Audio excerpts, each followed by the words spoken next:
Probably one of the most frequently used indicators in technical analysis is the simple moving average. The concept of moving average is it shows you the value or the average value of a pair's closing price over a certain amount of time. In this particular case, we have a daily chart and we are looking at a 100 moving average.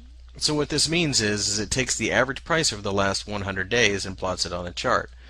This is significant because they can be used to spot momentum, trends, and potential support and resistance. As you can see by this chart, certainly the trend has been down for quite some time in the dollar Swiss daily. You can see the price rose up to the 100 moving average and consequently was rejected each time it got there.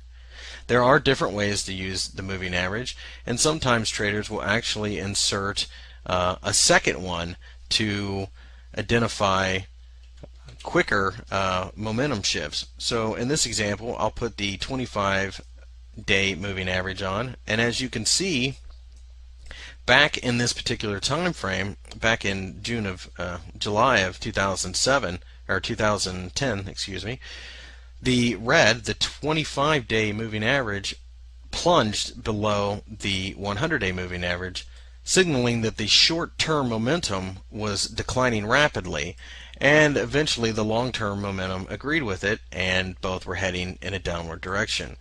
Using a moving average crossover system on that entry in July of 2010, you would have yet to get out of this trade. Almost an entire year later. As you can see, once the momentum picks up, these two will spread apart, and that shows that the momentum is definitely gaining in strength. Moving averages can be used this way, and is quite often used this way by long-term trend traders.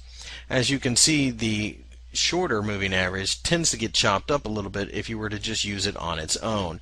As you can see, the price goes in and out of the 25, above and below it pretty quick. But the 100, on the other hand, takes much more information into account, and therefore takes a lot more to be broken, much less crossed over. There are different moving averages that you can use. These are the simple moving averages, which is just the simple mathematical formula of a X amount of periods added together divided by the periods that you're using, for example 100 or 25.